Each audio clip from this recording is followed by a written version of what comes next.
Salam alaikum. On va prendre une deuxième question, allez-y. Salam alaikum, je vous remercie beaucoup pour votre intervention. En fait, moi, je n'ai pas fait des études psychologiques. Par contre, j'ai fait un peu d'études sur l'islam. Ce que je voulais vous dire aujourd'hui, en fait, c'est qu'il y a beaucoup de changements. Et en islam, il y a beaucoup de recherches qui ont été faites. Et notamment, on est aujourd'hui vraiment, si je vous invite à lire les livres de Tariq Sweden, qui est un savant, c'est un savant des savants quand même, qui vraiment montre clairement que c'est deux mondes différents.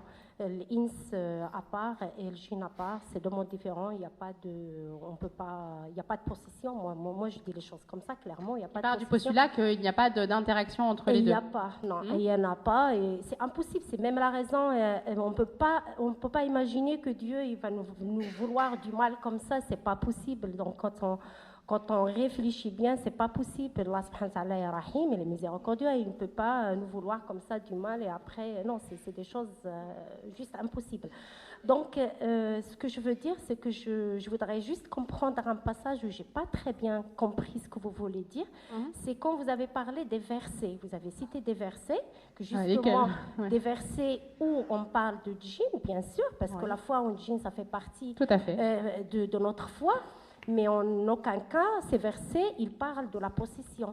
C'est l'interprétation. Exactement, c'est ce que je disais. C'est ça, c'est ce que je disais. Donc, je veux bien comprendre parce que ça peut laisser justement, les gens mal comprendre. Exactement, c'est ce que je disais, c'est ce que j'ai expliqué, c'est que dans la Surat al-Baqarah, verset 275, Allah subhanahu wa ta'ala nous dit « Ceux qui mangent pratiquent de l'intérêt usuaire ne se tiennent au jour du jugement dernier que comme se tient celui que le toucher de Satan a bouleversé. » Chacun, il voit ce qu'il veut, toucher comme toucher ou entrer.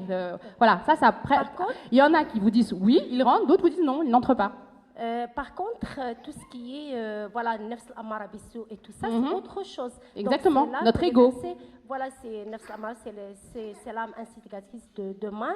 C'est à nous, nous avons notre ego. Il ne faut pas toujours mettre la faute sur le shaitan à n'importe quel moment et vraiment prendre soin de soi-même pour voilà, s'élever à l'âme apaisée. Exactement. Et on ne peut pas dire tout le temps parce que c'est pas possible. En fait. Exactement. Et si on reste, pour moi, il faut vraiment faire vraiment un travail d'introspection.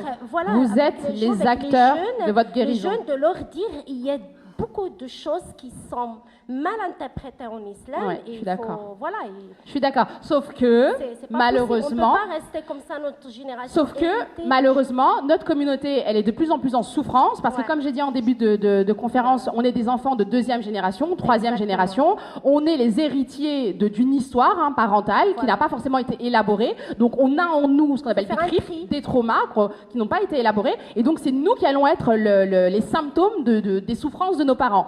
À partir de ce moment-là, on va développer des symptômes, on va avoir un retour vers le religieux qui va venir expliquer, justifier nos symptômes, et clairement, et c'est pour ça que j'ai parlé de Ruqya Business et j'ai pas développé, parce que j'ai pas eu le temps, ça c'est la porte ouverte aux charlatans. Parce que des personnes qui sont ignorantes, mais qui sont sûres, elles sont convaincues de leurs croyances, elles vont poser un diagnostic complètement faux sur la personne, elles vont la détruire. Moi, je ne crois pas qu'Allah subhanahu wa ta'ala, dans sa miséricorde et par ses paroles, il veut que pendant 10 ans, et j'en suis témoin, que pendant 10 ans, une personne, elle passe de raki en raki en raki, qu'elle perde de sa famille, qu'elle perde de sa maison, qu'elle perde toute sa vie, que sa vie soit détruite, et qu'elle en vienne à être dépressive et à renoncer à l'islam. Je ne crois pas que notre Seigneur, c'est ce qu'il attend de nous.